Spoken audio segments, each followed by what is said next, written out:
Good morning बच्चों। आज हम लोग अपने हाफ ईयरली सिलेबस का रिवीजन करेंगे।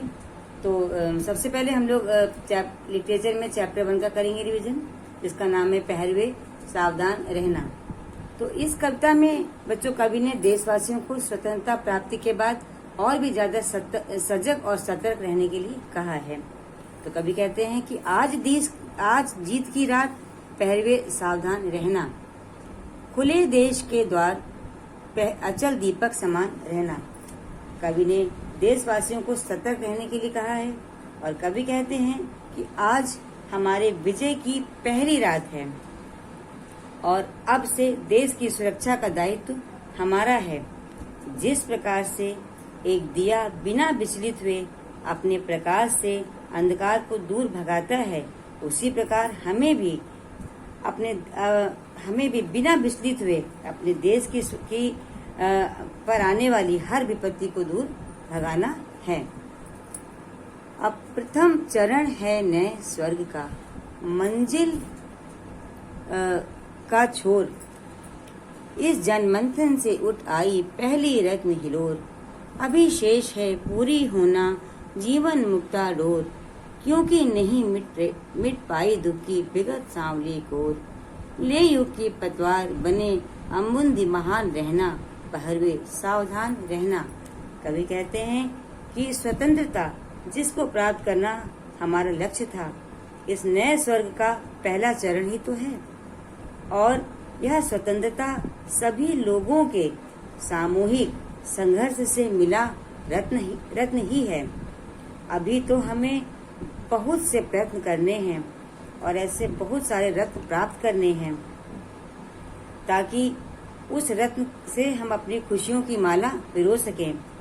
क्योंकि अभी भी देश का जन साधारण गुलामी के और उस अपमान के नुकसान को नहीं भूला है। आजादी के बाद देश के प्रति हमारी जिम्मेदारी और भी बढ़ गई है, क्योंकि उसकी बागडोर अब हमारे हाथ में है।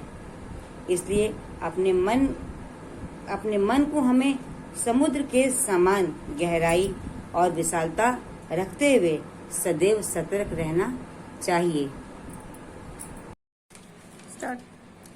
विषम श्रृंखलाएं टूटी हैं, खुली समस्त दिशाएं, आज प्रभंजन बनकर चलती युग बंदिनी हवाएं। प्रश्न चिन्ह बन खड़ी हो गईं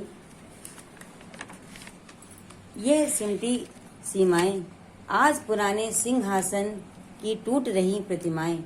उठता है तूफान इंद्र तुम दीप्तिमान रहना, पहरवे सावधान रहना।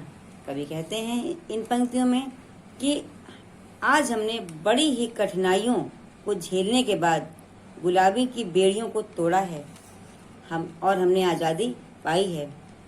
आज हमारे देश की सीमा हर ओर से आजाद है, परंतु ये याद रहे कि इस विश्व में चारों ओर से तूफान की तेजी से बंदी बनाने वाली हवाएं चल रही हैं।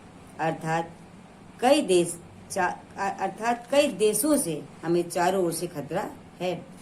कवि कहते हैं कि अंग्रेजों ने अपने फायदे के लिए हमारे विस्तृत जन समूह को जाति, धर्म, भाषा जैसे कई तत्वों द्वारा विभिन्न छोटी छोटी सीमाओं में बांट दिया है, जो हमारी प्रगति में जटिल प्रश्न के रूप में आ खड़ी हुई हैं।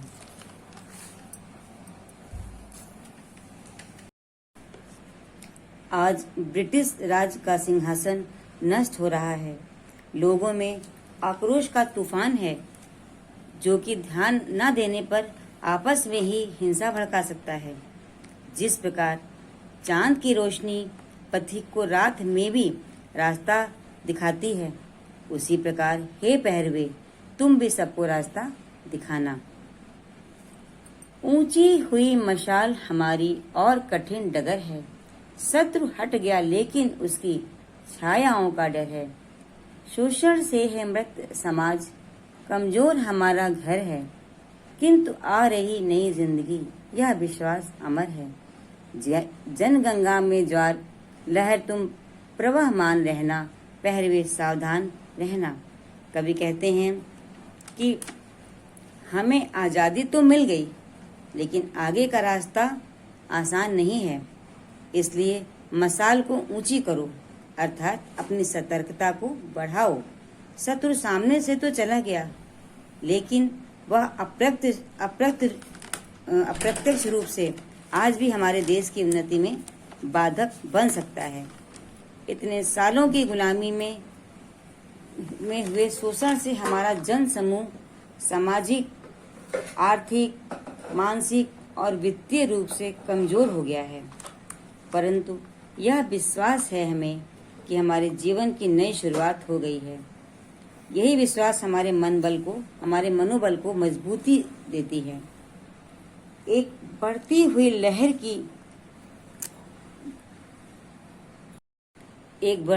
लहर की तरह हमें एक साथ होकर सावधानी से आगे बढ़ते रहना है। अब बच्चों, इस कविता से संबंधित जो भी प्रश्न हैं उनसे संबंधित क्वेश्चन अभी आपको शाम को देंगे टेस्ट में, तो ध्यान से उसको करिएगा।